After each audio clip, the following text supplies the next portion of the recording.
I wanted to do a quick review on this electric screwdriver set. I got it for a really good price for what it is. Um, it was less than 20 bucks. And I've just been curious because I see a lot of people using electric screwdrivers nowadays. I'll be honest with you, for the most part, I'm in the manual side of things. I prefer to tighten and untighten stuff manually just because I have more control of the torque being applied. But I'm going to give this a fair review. So I'm going to start out with the pros. When it comes to screwing things down into plastic, no problem. If anything, it can actually strip little screws like this. It'll strip the plastic. It has enough torque to do that. It doesn't have enough torque to do that into metal on metal though. So when you're tightening this, do the final torque down. And here's where it completely fails for me. When it comes to RC cars, a lot of the time I'm working on 1/10 scale stuff. So if you ever worked with RC cars in this scale, they use M3 screws. So let me just show you how that works out with this.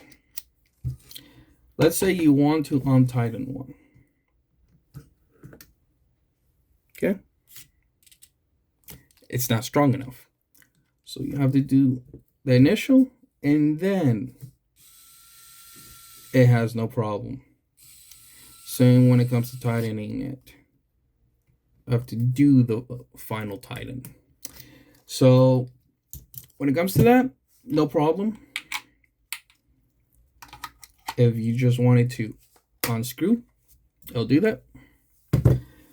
After you release the screw initially.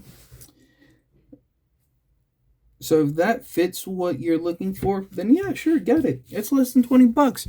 What are you going to complain? Even the included bits alone should persuade you to give it a try.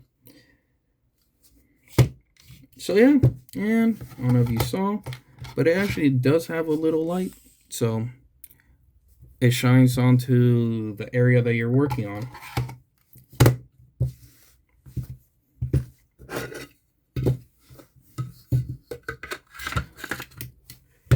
Do I wish it had a little bit more torque? Yes, because I was mainly hoping to use it on RC cars. But now that I know it's not really that good for that, I'll just stick to using it on, little electronics or stuff that is being screwed down into plastic. Because for that, this has no problem at all. So yeah, I hope that this video helps anyone thinking about getting this particular model. Because overall, can you really complain for less than 20 bucks? I mean, for me, I think it was $14 because I got it on sale. So, yeah. If it's more than 20, do not get it. There are other stuff that you can buy. Less than 20? All day, every day, go for it, buddy.